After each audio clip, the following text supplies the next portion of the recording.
Assalamualaikum warahmatullahi wabarakatuh. Waalaikumsalam warahmatullahi wabarakatuh. Alhamdulillahil jabbaril qahhar, al-azizil ghaffar, khaliqil jannati wan nar. Wassalatu wassalamu ala sayyidina Muhammadinil Mukhtar wa ala alihi wa ashabihil adhar, amma ba'du. Saudara-saudara kaum muslimin rahimakumullah. Pada pertemuan terdahulu di dalam membicarakan tentang hari kiamat, saya sudah menjelaskan bahwa setelah manusia menghadapi pengadilan Qadhi Rabbul Jalil, pada akhirnya terbagilah manusia dalam dua kelompok besar, fariqun fil jannah wa fariqun fis sa'ir. Sekelompok orang masuk ke dalam surga dan segolongan lainnya lagi masuk ke dalam neraka. Maka pada pertemuan kali ini kita akan membicarakan tentang surga dan calon-calon penghuninya. Surga dalam Al-Quran selalu disebut dengan kata-kata jannah, yang wujudnya surga itu sesungguhnya merupakan suatu tempat di akhirat nanti, yang di dalam tempat itulah Allah akan memberikan balasan berupa kenikmatan yang tiada terhingga kepada hamba-hambanya yang soleh, yang bentuk kenikmatan itu dijelaskan Allah dalam hadis qudsinya, a'dadtu li'ibadiyas salihin ma la aynun ra'at wa la uzunun sami'at wa la khatar ala qalbil bashar. Aku sediakan buat hamba-hambaku yang soleh satu kenikmatan yang belum pernah dilihat oleh mata, belum pernah terdengar oleh telinga, dan belum pernah terdetik dalam hati manusia tentang kenikmatan yang semacam itu. Jadi kalaupun dalam banyak ayat-ayat Al-Quran Allah menggambarkan tentang surga yang di bawahnya mengalir sungai-sungai, jangan disamakan dan dibandingkan dengan sungai yang ada di dunia ini. Kalau surga bercerita tentang pohon dengan segala buah-buahnya, jangan samakan dengan pohon dan segala buah-buahan yang ada di dunia ini. Kalau surga bercerita tentang istana, tentang tempat tidur, tentang permadani dan sebagainya, seluruhnya tidak sama dan tidak bisa disamakan atau dibayangkan dengan yang kita hadapi dalam kehidupan di dunia ini. Di sanalah manusia akan menemukan kehidupan yang hakiki, yang sebenar-benarnya, yang tidak akan pernah berubah untuk selama-lamanya. Adapun kehidupan di dunia ini, boleh saja kita katakan kehidupan yang kamuflase, fata morgana, atau dalam bahasa agama sering disebut dengan kehidupan khayali. Ia berubah, ia bertukar, ia berganti oleh pergeseran masa dan pertukaran waktu. Kita jadi orang kaya di dunia, bagaimanapun kayanya kita, kekayaan itu tidak lain adalah kekayaan khayali namanya. Hari ini dia kaya, besok dia boleh jatuh bangkrut. Tengoklah orang-orang kaya di dunia ini, yang tidak cuma sekedar memperkaya diri untuk dirinya sendiri saja, tapi kadang-kadang sudah mempersiapkan untuk anak-anaknya, untuk cucu-cucunya, untuk iparnya, untuk besannya, pendeknya untuk seluruh keluarganya. Tidak cukup harta cuma untuk 1, 2, 3, bahkan sampai 7 keturunan. Tidak cukup dengan uang miliaran, malah triliunan. Tidak cukup dengan punya tanah yang luas, malah gunung dibeli, laut dibeli, langit pun kalau dijual mau dibeli. Sudah melampaui batas yang dinamakan kewajaran, dihinggapi penyakit rakus bin serakah alias tamak. Lalu menghalalkan segala macam cara untuk mencapai harta, padahal itu tidak lebih dari bayangan khayali. Harta yang banyak itu mampukah menolak penyakit yang hendak datang? Harta yang banyak itu mampukah menahan tumbuhnya uban selembar di atas rambutnya? Harta yang banyak itu mampukah mencegah sebuah giginya yang hendak permisi? Dan pada akhirnya harta yang begitu banyak itu mampukah menolak kedatangan malaikat maut? Sama sekali ternyata tidak. Itulah kekayaan khayali namanya. Karena itu orang yang terbuka mata hatinya, dia tidak hanya mengejar kekayaan khayali ini, dia mengejar kekayaan hakiki yang terpendam di dalam kepribadian berupa al-akhlaqul karimah. Akhlak dan budi pekerti yang terpuji yang menghiasi jiwa dan kehidupannya. Ada sifat sabarnya, ada sifat syukurnya, ada sifat qanaahnya, dan segala macam akhlak yang terpuji. Itulah kekayaan jiwa yang tidak bisa dinilai dengan materi. Kita punya pangkat, jabatan, kedudukan tinggi, pangkat apapun di dunia ini sesungguhnya tidak lebih dari pangkat khayali. Buktinya bahwa dia pangkat khayali, pangkat di dunia ini selalu ada bekasnya. Saudara kenal ada bekas camat? Ada? Ada bekas lurah, ada bekas gubernur, ada bekas menteri, ada bekas presiden. Hari ini dia lurah, besok bekas lurah. Hari ini dia camat, besok bekas camat. Hari ini dia menteri, besok bekas menteri. Pangkat khayali. Maka Quran menganjurkan jangan pangkat khayali yang kita kejar mati-matian. Sampai menggunakan sistem jilat atas, injak bawah, sikut kiri kanan, yang penting dapat kedudukan. Padahal itu tidak lebih daripada pangkat khayali. Quran menganjurkan carilah pangkat hakiki. Kedudukan di sisi Allah, maqam di sisi Allah, itulah pangkat yang sebenarnya. Apa jalan ke arah sana? Quran memberikan petunjuk. Wa minal laili fatahajjad bihi nafilatan lak asa ayyab'asaka rabbuka maqaman mahmuda. Di keheningan malam, dikala orang tidur nyenyak, bangunlah engkau tahajud kepada Allah Tuhanmu. Pasti kalau itu kau laksanakan, Allah akan menempatkan engkau di satu tempat yang terpuji, mendapat pangkat yang hakiki dan bukan sekedar pangkat khayali. Kita berusia muda, muda kita ini pun muda khayali. Berapa lama kita muda? Hari berubah jadi minggu, minggu bertukar menjadi bulan, bulan pergi datanglah tahun.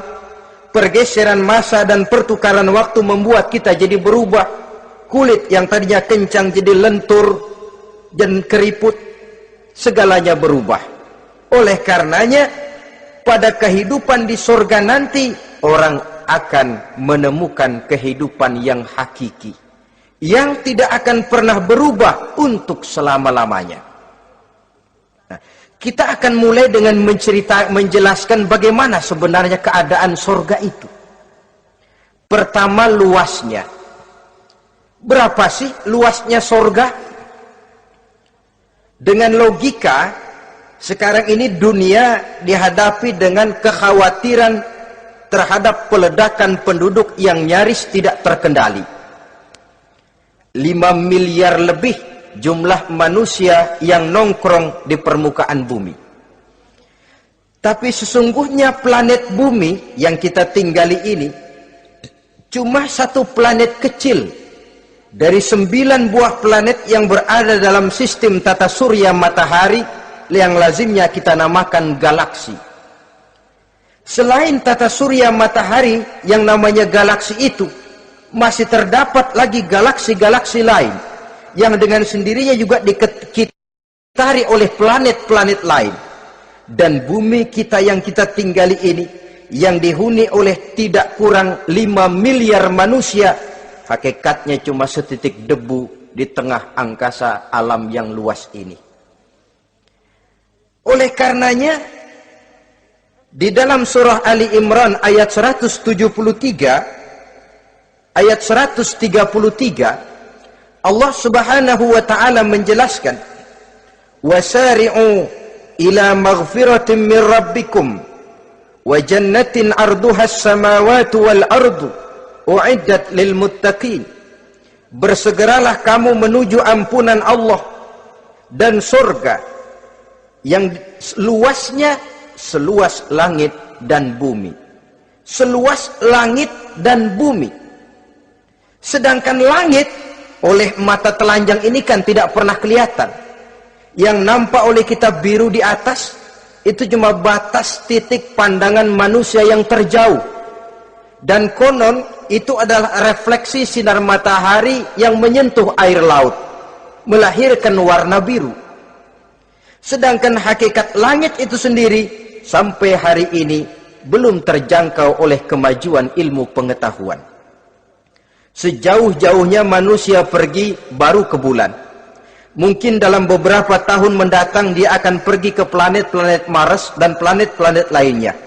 Tapi itu masih terbatas dalam sistem tata surya matahari atau galaksi kita ini. Belum lagi sampai kepada langit yang pertama. Surga yang disediakan untuk orang-orang saleh ini luasnya seluas 7 lapis langit dan bumi. Jadi saudara tidak usah berpikir khawatir di surga nanti kehabisan kapling. Di dunia ini saja masalah tempat tinggal sekarang ini jadi masalah pelik karena memang peledakan penduduk seiring dengan perkembangan tentang lapangan kerja yang harus disiapkan, sekolah yang mesti disediakan, sarana pendidikan yang harus disiapkan, rumah sakit untuk menjaga kesehatan, dan kompleks betul masalahnya. Tetapi di surga nanti arduhas samawati wal ard, luasnya seluas 7 lapis langit dan bumi. Satu keluasan yang hanya Allah saja yang maha tahu tentang batas-batasnya. Itu tentang luasnya surga. Lalu bagaimana keadaan di surga? Apakah ada bangunan-bangunan, taman-taman, kebun-kebun? Tentu ada. Di surga ada kebun yang tanamannya berupa tumbuh-tumbuhan dan menghasilkan buah-buahan yang buah-buahannya pun boleh dimakan oleh manusia, karena tidak akan pernah ada larangan lagi dalam kehidupan di sana. Dalam surah Ar-Rahman ayat 54 misalnya, kita dapati penjelasan dari Allah Subhanahu wa taala, "Wajanal jannataini dan." Begitu juga dalam surah Waqiah ayat 32 dan 33. Allah menjelaskan, "Wa fakihatin kasiratin la maqtu'ati wa la mamnu'ah." Dan di dalam surga itu terdapat buah-buahan yang sangat banyak sekali, yang tidak pernah putus-putusnya, wala mamnu'ah, dan tidak dilarang untuk mengambilnya. Yang dimaksud la maqtu'ah, tidak terputus, artinya buah-buahan di surga itu begitu kita petik keluar lagi gantinya, dipetik lagi keluar lagi gantinya. La maqtu'ah, tidak pernah putus. Lainkan pohon di dunia ini. Ini hari kita petik keluar lagi kapan? Musim tahun depan. Nungguin kita. La maqtu'ah, tidak pernah terputus buah-buahan itu, wala mamnu'ah, dan tidak terlarang untuk memetiknya. Adakah pohon pisang? Pohon pisang ada. Anggur? Anggur banyak. Delima pun ada. Tetapi sekali lagi, bagaimanapun hakikat buah di surga cuma sama dalam nama tapi lain dalam wujudnya. Nanti saudara pikir, di surga pisang, di sini juga banyak kalau cuma pisang mah. Di surga anggur, di pasar banyak anggur. Ini cuma nama yang sama, hakikatnya tentu berbeda. Sebab kalau hakikatnya juga sama, ya nggak usah sampai ke akhirat, di sini pun cukup. Adanya nama-nama ini cuma untuk memberikan gambaran tentang buah-buah yang ranum, yang nikmat, yang lezat, dan yang digemari oleh manusia. Dan jangan heran, kalau di dunia ini biasanya pohon itu akarnya di bawah, buahnya yang di atas, maka di surga nanti terbalik pohon itu. Akarnya yang di atas, buahnya yang ke bawah. Sehingga orang nggak perlu tangga, Dan ngambil buah tinggal metik saja, nggak perlu naik, nggak perlu manjat, nggak perlu bersusah payah. Saudara-saudara kaum muslimin rahimakumullah. Kemudian bangunannya bagaimana? Surga itu pun bertingkat. Di dalam Al-Furqan ayat 10 Allah subhanahu wa ta'ala menjelaskan, Tabarakallazi in sya'a ja'ala laka khairan min dhalik jannatun tajri min tahtihal anhar wa yaj'al laka kusura. Maha suci Allah yang apabila ia menghendaki dijadikannya untuk kamu yang lebih baik daripada kehidupan dunia ini, yaitu sorga yang di bawahnya mengalir sungai-sungai, dan dibangunkannya untuk kamu istana-istana di dalam sorga. Jadi bangunan di sorga pun berbeda sesuai dengan amalan orang yang masuk ke dalamnya. Seperti halnya perumahan di dunia ini, ada yang masuk kelas pondok indah, ada juga yang masuk kelas pondok pindah. Itu kan tidak sama itu. Ada pondok indah, ada pondok pindah. Sudah pondok pindah lagi. Kenapa bisa berbeda begitu? Ya tergantung kekuatan ekonominya. Makin tinggi nilai kekuatan ekonominya, makin mampu dia mendirikan istana di dunia. Tapi di surga nanti yang bikin mampu bukan ekonomi. Yang bikin mampu adalah amalan pada waktu hidup di dunia. Makin banyak amalnya, dengan sendirinya makin baguslah istananya di surga. Tetapi yang namanya surga dapat empernya juga sudah lumayan betul itu. Seemper-empernya surga masih jauh lebih baik daripada sebagus-bagus istana di dunia ini. Taj Mahal, bangunan yang mengagumkan. Istana Raja Persia, bangunan yang menggiurkan. Sehebat-hebatnya istana dunia, masih jauh lebih mending empernya surga. Konon ya, menurut satu riwayat, baunya surga itu sudah bisa dicium 40 tahun perjalanan. Menurut riwayat lain, 500 tahun perjalanan. Menurut riwayat satu lagi, 70 tahun perjalanan. Baunya surga sudah dapat dicium oleh manusia. Saudara-saudara kaum muslimin rahimakumullah. Nah, di dalam bangunan-bangunan surga itu, seperti halnya terdapatlah kamar-kamar ghuraf dalam istilah Quran itu, yang juga berisi divan, ranjang, tempat-tempat tidur yang indah-indah, dilengkapi dengan kasur-kasur yang tebal dan empuk, bantal dan permadani yang daripadanya bertahtakan emas. Terulah tempat tidur paling menggiurkan kita zaman sekarang ini yang namanya Dunlopillow atau Alga Spring Bed. Sejauh itu bayangan kita menggambarkan masih belum apa-apanya ketimbang tempat tidur yang ada di surga itu nanti.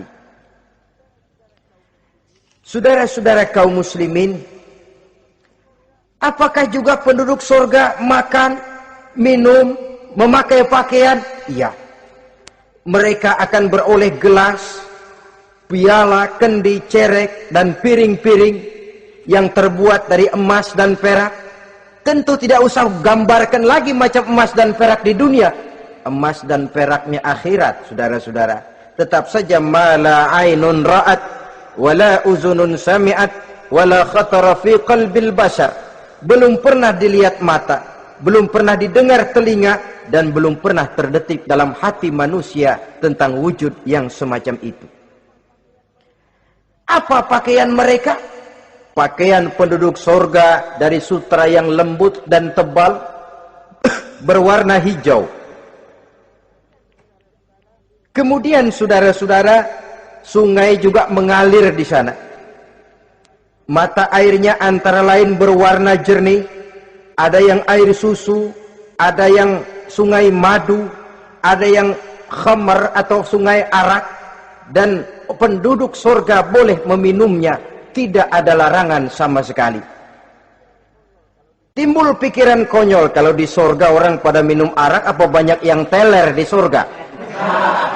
Ya tentu tidak. Sebab di sana saya katakan tadi kehidupan yang hakiki. Segalanya diperbolehkan, segalanya dipersilahkan.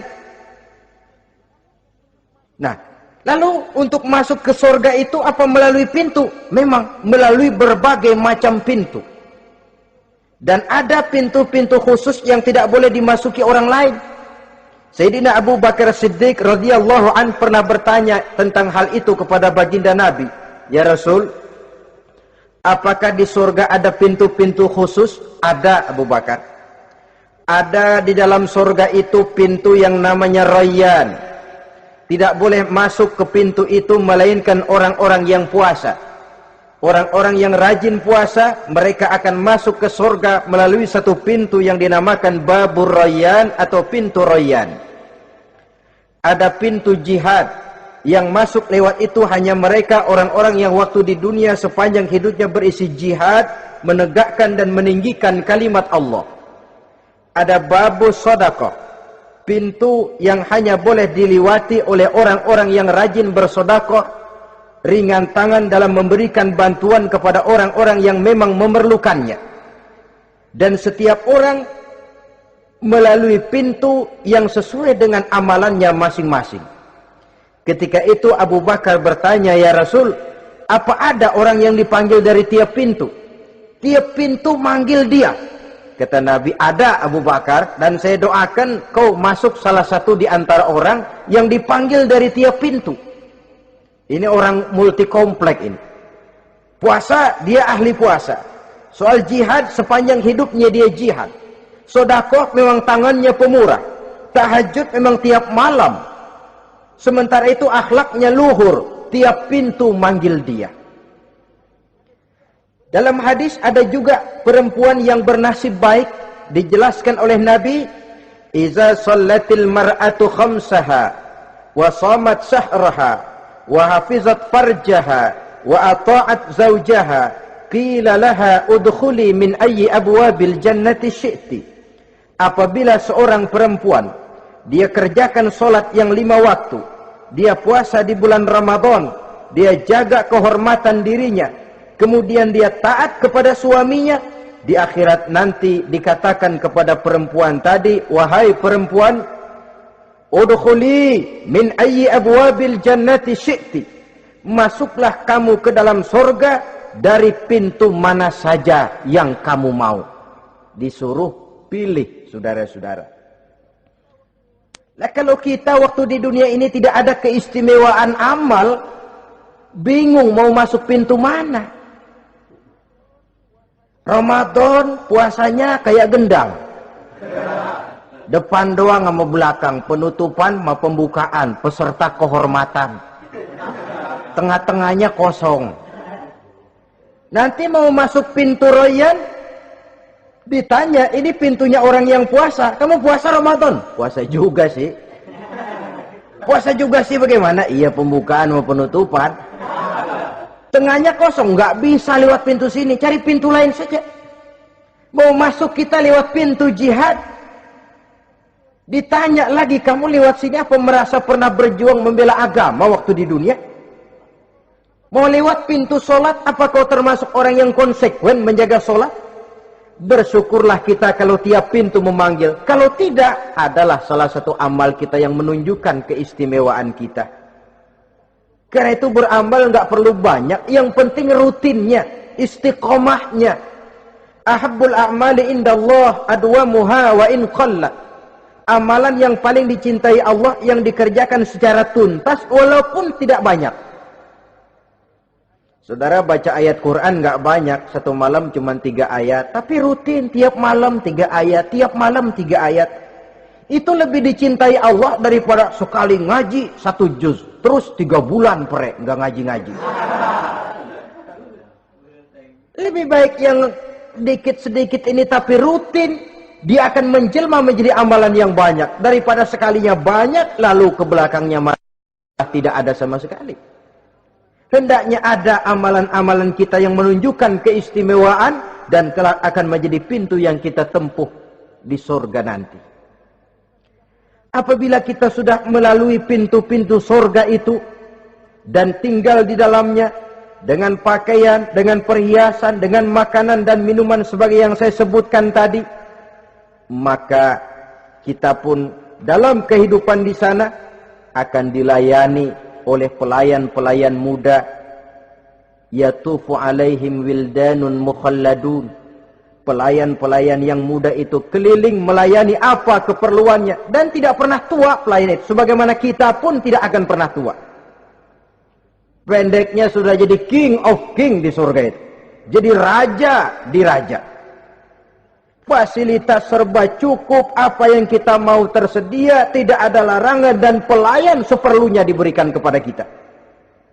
Nah, bagaimana keadaan penduduk surga? Dari Imam Turmuzi dijelaskan satu hadis, berkata Hasan al-Basri, ahlul jannati kulluhum abna'u salasa wa salasin sanah. Mereka rata-rata orang-orang muda penduduk surga itu. Umurnya tidak lebih 33. Ya, muda-mudanya, cakep-cakepnya, ganteng-gantengnya. Pantas kalau satu hari ada perempuan tua menghadap Rasul. Ya Rasul, saya ahli ibadah. Saya beriman kepada Allah, saya cinta kepada Islam, apakah saya akan masuk surga ya Rasul? Nabi senyum, enggak bu, nenek-nenek enggak masuk surga. Itu perempuan nangis sejadi-jadinya. Ya Rasul, kalau gitu sia-sia tahajud saya, sia-sia puasa saya, sia-sia segala macam ibadah saya. Nenek-nenek enggak masuk surga ya Rasul, sayang benar segalanya ini. Rasul kemudian menghampiri perempuan tadi. Bu, kalau yang ibu bilang itu benar, ibu masuk surga. Cuman di sana ibu balik muda lagi.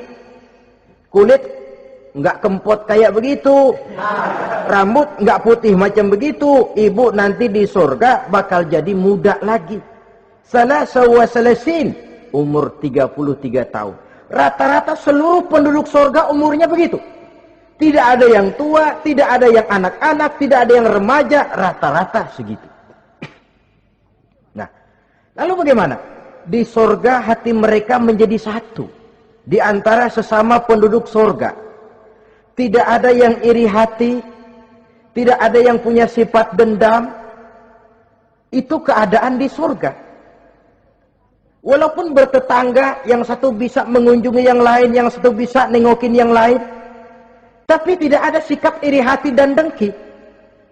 Tidak ada yang satu datang ke tempat saudaranya di surga, loh kapling lo lebih luas dari gua nih, nggak adil Tuhan. Tidak ada. Semuanya hati sudah menjadi satu, tidak ada dendam, tidak ada iri hati. Kan jauh bedanya dengan kehidupan di dunia ini toh. Kadang-kadang di dunia ini begitulah romantikanya. Kita melarat, disuraki orang. Kita sedikit kaya, diselidiki orang. Ada saja yang iri, ada saja yang hasut, dan selalu mencari cara untuk menjatuhkan kita. Di surga, hal semacam itu tidak akan kita temui. Orang tidak punya sifat iri hati dan dendam. Lalu bagaimana lagi keadaan penduduk surga itu? Mereka selalu merasa senang dan bahagia. Tiap hari, tiap saat yang dirasakan cuma itu saja. Tidak diselingi seperti kehidupan di dunia ini, di mana senang berseling dengan susah, bahagia berganti dengan derita, ada senyum bahagia, ada tangis menahan derita. Itu romantika kehidupan di dunia. Di akhirat itu tidak akan pernah ditemui dalam surga nanti. Orang selalu merasa senang, karenanya di sana tidak ada keluh kesah. Tidak ada orang yang murung, tidak ada orang yang narik napas panjang sambil menghitung bintang di langit. Selalu merasa senang dan selalu merasa bahagia. Lalu bagaimana kondisi fisik mereka? Di sorga tidak ada orang yang cacat. Baik ia cacat rohani ataupun cacat jasmani. Seperti yang kita temui di dunia ini, ada saja cacatnya. Kadang-kadang jasmani sehat, rohaninya sakit. Kadang-kadang rohaninya bagus, jasmaninya cacat. Di surga, orang sempurna, komplit, cukup. Tidak ada yang cacat rohani ataupun yang cacat jasmani. Kalau dalam kehidupan di dunia ini mereka cacat, bagaimana? Mereka akan utuh dan sempurna apabila masuk ke dalam surga. Dan di surga, sungguh pun mereka makan, sungguh pun mereka minum, mereka tidak akan pernah buang air. Baik air besar maupun air kecil. Sebab kalau makan dan minum di surga harus buang air, tentu malaikat harus menyediakan WC. Dan kalau surga sudah ada WC, tentu tinja yang repot. Saudara-saudara kaum muslimin, tidak buang air juga tidak buang angin. Dan tidak sakit, tidak terkena penyakit. Penyakit apapun namanya, sudah di surga itu daerah bebas penyakit. Jadi barangkali kalau keluar ke halaman surga nggak pakai baju masuk angin, tidak. Sebab di sana repot nyari duit kerokan. Segalanya sempurna, segalanya cukup. Lalu bagaimana kalau tiap saat mereka makan, tiap saat mereka minum tapi tidak buang air? Konon keringat yang keluar dari mereka, tubuh mereka. Dan keringat yang keluar itu mengandung bau kasturi yang amat sangat harum baunya. Saudara-saudara, kemudian penduduk surga itu oleh Allah diberikan teman hidup yang namanya bidadari. Makhluk Allah yang teramat sangat cantiknya, yang tidak bisa kita bayangkan macam apa cantiknya. Barangkali kalau kita menonton film, kita kagum dengan bintang-bintang film kenamaan yang cantiknya selangit. Itu mah belum ada seujung kukunya dari para bidadari. Mereka dalam Quran disebut azwajun mutahharah, istri yang disucikan. Apa pengertian suci di sini? Belum pernah tersentuh sebelumnya, baik oleh manusia, baik oleh jin, baik oleh malaikat sekalipun. Jadi memang orisinil, build up dari sononya belum kepake. Khusus untuk manusia yang masuk surga. Belum pernah kepegang sama manusia. Jangankan manusia, jin dan malaikat saja belum pernah megang. Lain kan di dunia sekarang ini, kita mau cari barang orisinil sudah repot. Ya mujurlah kalau saudara menemukan seorang gadis yang orisinil paten, masih build up, barangkali mujur. Tapi umumnya terutama di kota-kota besar, ya sudah kita dapat second hand juga masih lumayan. Kalau tidak rongsok-rongsok bener mah, ini kadang-kadang sudahlah second hand, kondisinya juga 30%, udah mesti nyervis melulu kita ini. Saudara-saudara, azwajun mutahharah, belum pernah tersentuh oleh siapapun. Lalu makna tohharah ini, mereka selalu suci, tidak pernah baik menstruasi atau mencret. Tidak pernah. Dan kalau perempuan kita, istri-istri kita di dunia ini kan 1 minggu dalam sebulan terkena dapat fasilitas dia untuk tidak sholat, untuk tidak ibadah, masa haid itu. Perempuan di surga yang namanya bidadari tidak akan pernah mengalami haid. Lalu apalagi keistimewaannya? Selalu perawan. Tidak pernah janda. Walaupun tiap hari dipakai, habis dipakai perawan lagi. Saudara-saudara yang saya hormati, itu diperuntukkan untuk penduduk-penduduk surga.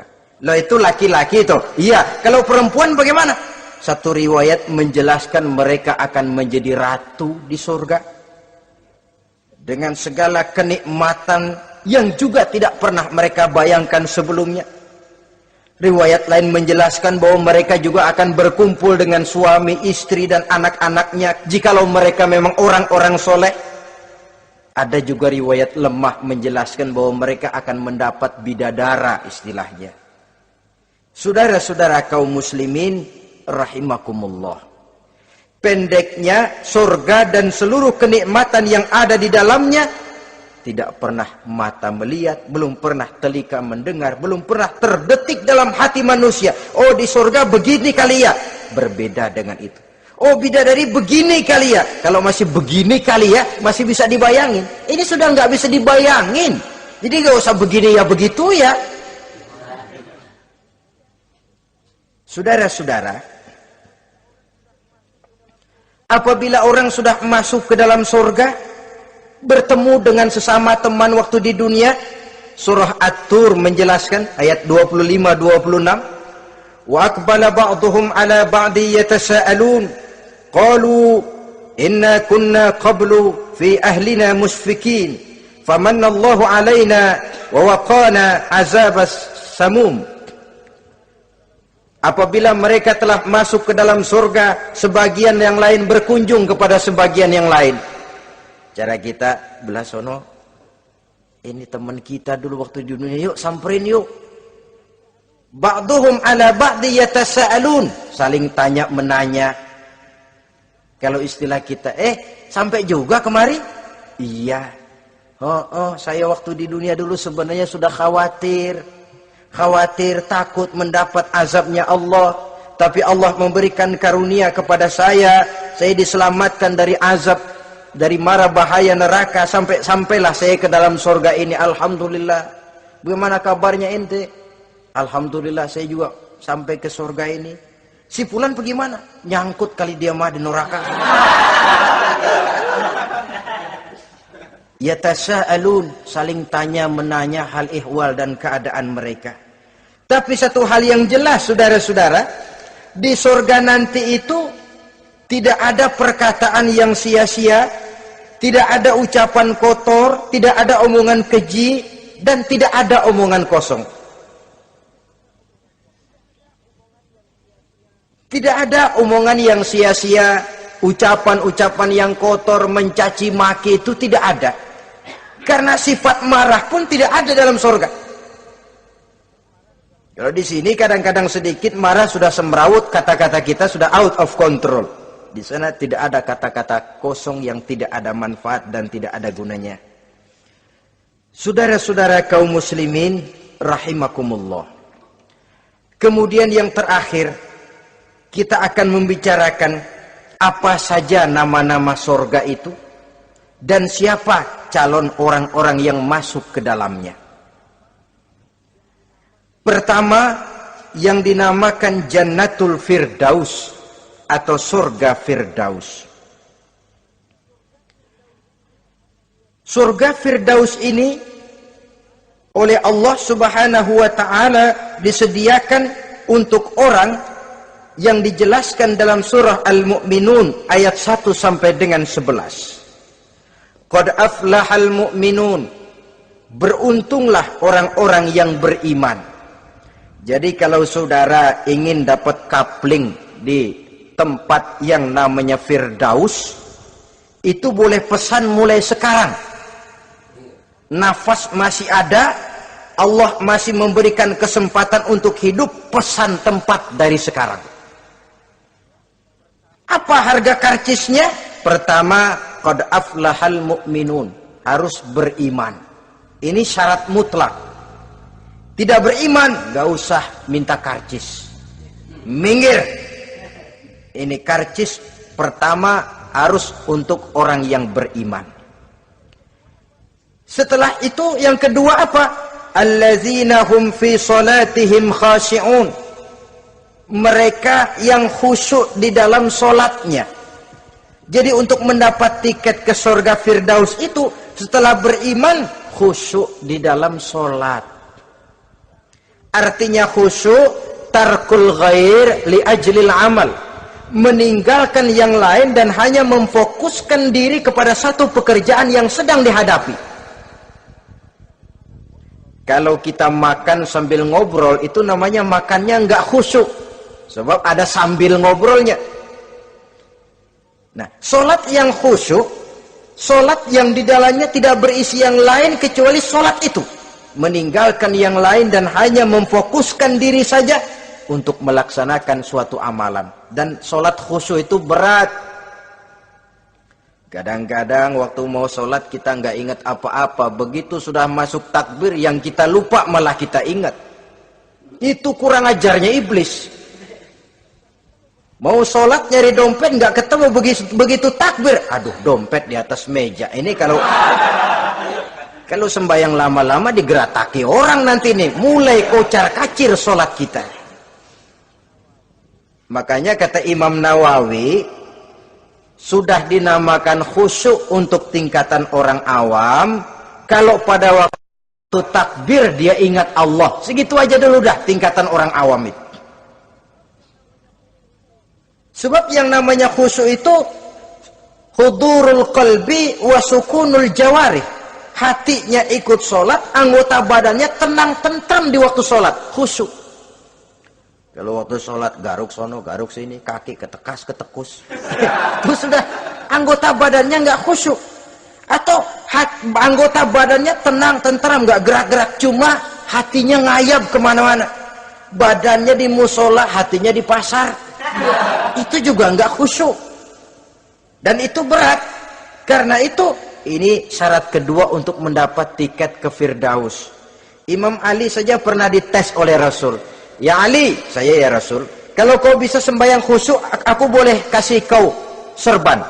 Kamu boleh pilih yang hijau apa yang putih nanti. Baik ya Rasul, sembahyang beliau 2 rakaat. Selesai salam ditanya, yang mana sorbannya Li? Kata Imam Ali, yang hijau ya Rasul. Belum nengok, udah yang hijau ya Rasul. Kata Nabi, kalau begitu ente nggak khusyuk Li. Kenapa? Mungkin tadi waktu sujud mikirin, ntar kalau gua ditawarin milih yang hijau aja dah. Belum nengok sudah menjawab.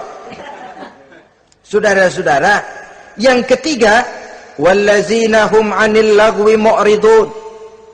Orang-orang yang menghindarkan diri dari ucapan dan perbuatan yang sia-sia, yang tidak ada gunanya.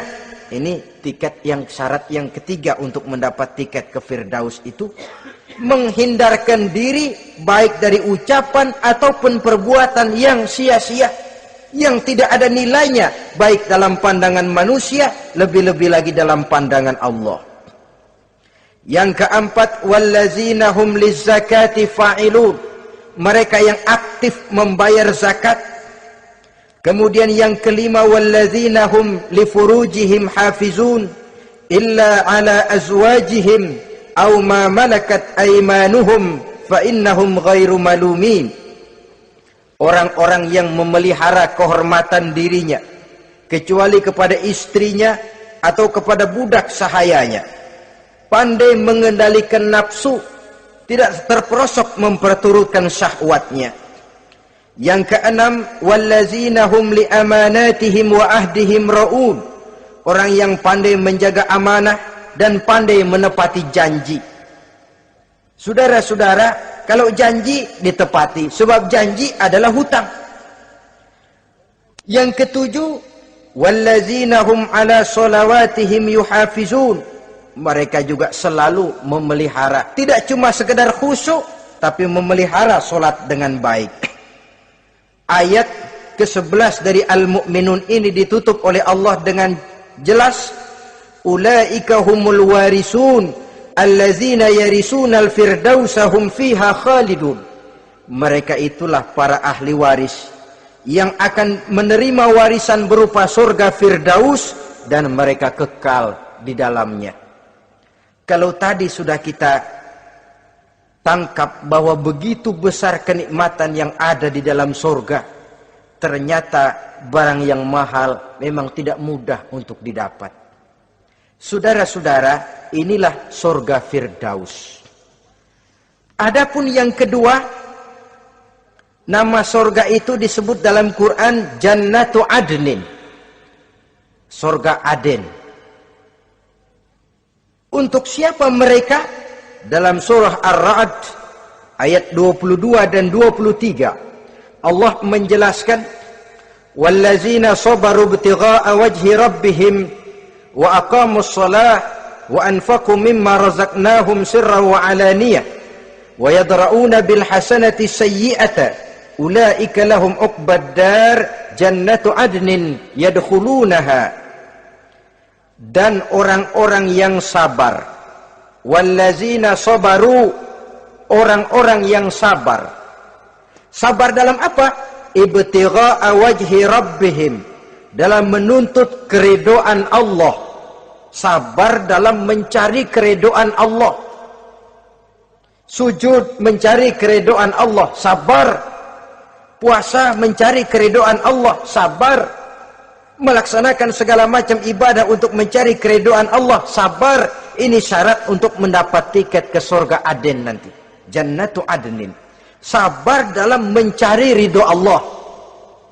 Apalagi di zaman sekarang katanya persaingan hidup makin tajam, lapangan kerja makin sulit, mental hipokrit makin merajalela, golongan munafik alias bunglon ada di mana-mana. Kalau nemplok di daun kuning warnanya kuning, hinggap di daun hijau dia jadi hijau, nempel di dahan coklat jadi coklat. Menjilat ke sana kemari, bukan untuk mendapat ridho Allah kadang, tapi untuk mendapat ridho atasannya, mendapat restu atasannya. Ini kan realita dalam kehidupan. Saudara-saudara, mencari muka. Padahal seorang muslim ibtigha'a wajhi rabbihim, sabar dalam mencari ridho Allah. Lalu wa aqamus shalah, mereka mendirikan salat. Di sini hanya pengertian umum, mendirikan salat. Kalau dalam Firdaus tadi ditegaskan tidak cuma sekedar mendirikan tapi juga khusyuk dan memelihara. Ini mendirikan, saudara-saudara. Maaf, ada orang yang mengerjakan sholat, ada orang yang mendirikan sholat. Apa bedanya itu? Kalau mengerjakan sholat cuma sekedar gugur kewajiban. Pokoknya gugur kewajiban beres. Kadang-kadang pulang sembahyang Jumatnya bersendal. Enggak sembahyang dia, sembahyang. Kok nyolong sendal pulangnya? Itu baru ngerjain sholat, belum mendirikan sholat. Kalau mendirikan sholat, selesai sholat, ajaran sholat diterjemahkan dalam kehidupan. Itu mendirikan namanya. Ada istimror, kontinuitas alias kesinambungan. Selesai sholat, akhlak sholat, ajaran sholat diterjemahkan di luar sholat. Itu makna aqamus sholat. Apalagi syarat yang ketiga untuk mendapat tiket ke surga Aden ini? Wa anfaqu mimma razaqnahum sirran wa alaniyah, menginfakkan, membelanjakan di jalan Allah rezeki yang diberikan kepada mereka, baik terang-terangan maupun sembunyi-sembunyi. Maka sedekah itu terang-terangan baik, sembunyi-sembunyi juga baik kalau niatnya ikhlas karena Allah. Terang-terangan baik, kenapa? Untuk merangsang orang lain supaya berbuat seperti kita, bukan untuk dipuji, bukan untuk mendapat ria. Saudara-saudara, saya yang miskin nyumbang 100.000, saudara berapa yang kaya? Ini boleh untuk merangsang orang lain. Tapi kalau untuk ria, itu tentu dilarang oleh agama. Terang-terangan boleh, sembunyi juga boleh, bahkan itu yang dianjurkan oleh Nabi. Tangan kiri tidak tahu apa yang diberikan oleh tangan kanannya. Saudara-saudara, lalu yang keempat, wa yadra'una bil hasanati sayyi'ata, mereka menolak kejahatan dengan kebaikan.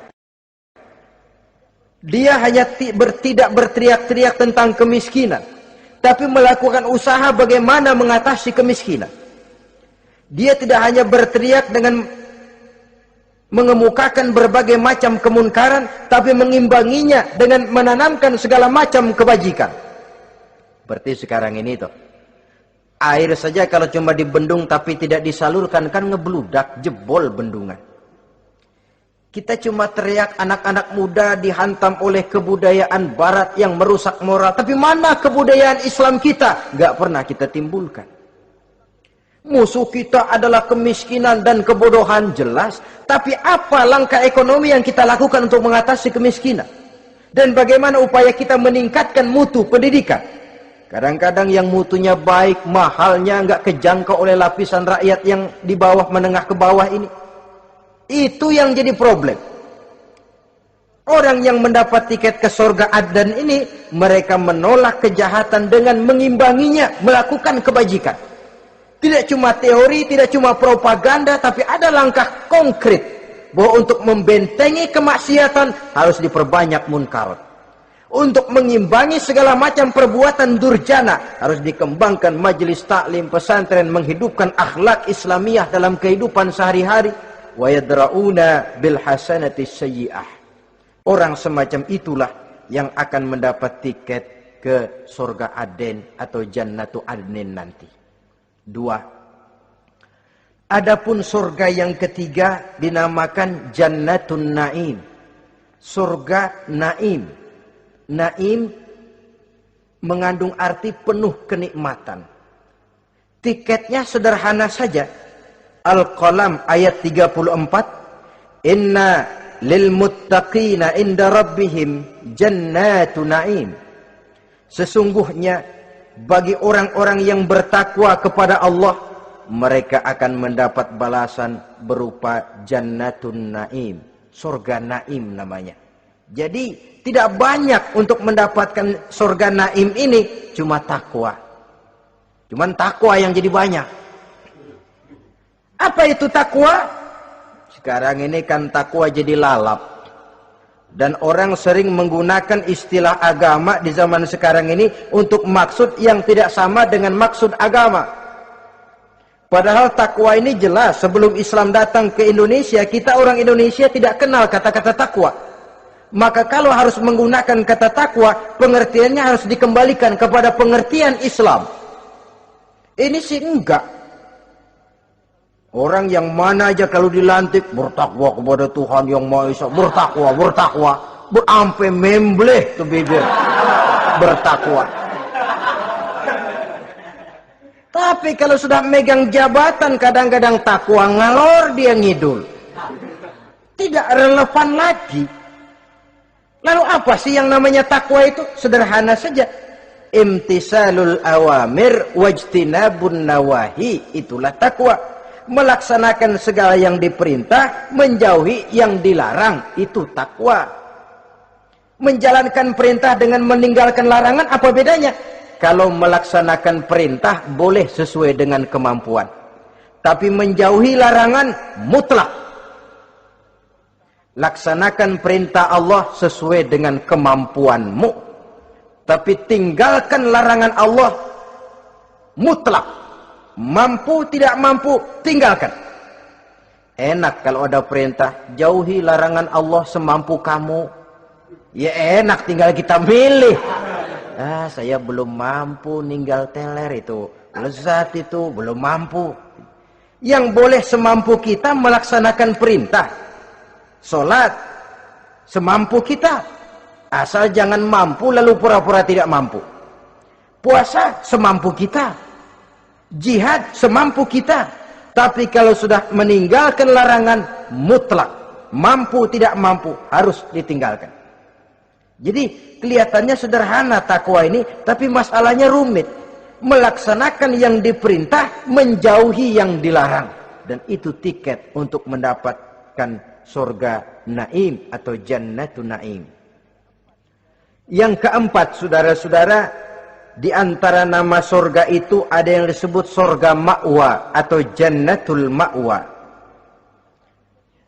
Apa tiket untuk sampai ke sana? Surah An-Nazi'at ayat 40 dan 41.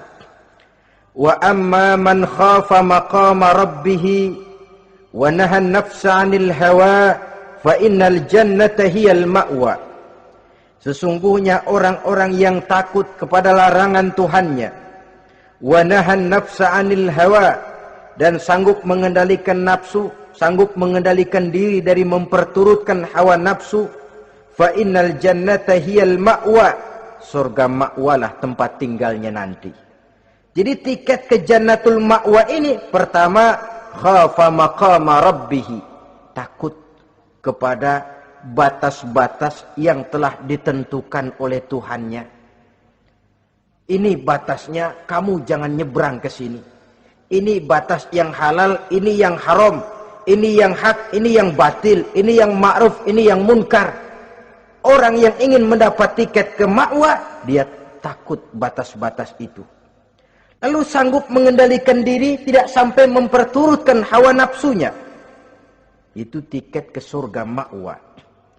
Yang kelima dinamakan surga Darussalam atau Jannah Darussalam. Dijelaskan dalam Al-An'am ayat 126 dan 127. Wa hadza siratu rabbika mustaqima wa qad fassalna al-ayati liqaumin yatazakkarun lahum darussalam inda rabbihim wa huwa waliyuhum bima kanu ya'malun. Inilah jalan Tuhanmu yang lurus. Telah kami pisahkan ayat-ayat kami bagi kaum yang mau berfikir. Jadi kelihatan di sini untuk mendapat tiket ke Darussalam, istiqomah mengikuti jalan lurus, istiqomah berpegang kepada Islam, dan pandai membedakan apa yang memang oleh Allah sudah dibedakan, antara yang hak dan batil, antara yang benar dan salah, dan selalu ingat kepada ayat-ayat Allah. Itu surga Darussalam. Yang keenam dinamakan Darul Muqamah. Siapa penghuninya? Surah Fatir ayat 34-35.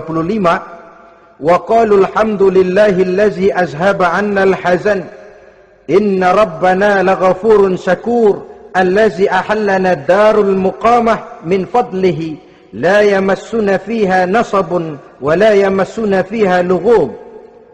Yaitu orang-orang yang senantiasa bertahmid, memuji kebesaran Allah Subhanahu wa ta'ala. Mereka akan mendapatkan Darul Muqamah. Yang ketujuh dinamakan surga Maqamul Amin. Ini pun disediakan untuk orang yang bertakwa, seperti dalam Ad-Dukhan ayat 51, innal muttaqina fi maqamin amin. Dan yang terakhir, yang kedelapan adalah surga khuldi atau Jannatul Khuldi. Dalam surah Al-Furqan ayat 15 dijelaskan, qul adzalika khairun am jannatul khuldi allati wu'idal muttaqun kanat lahum jazaan wa masira. Saudara-saudara kaum muslimin rahimakumullah, oleh terbatasnya waktu, inilah sekelumit tentang surga dan calon-calon penghuninya. Mudah-mudahan dijadikan kita oleh Allah termasuk salah seorang di antara calon-calon yang kelak akan menjadi penghuni surga, mendapat kenikmatan yang kekal dan abadi di dalamnya. Amin ya rabbal alamin. Terima kasih atas segala perhatian. Mohon maaf atas segala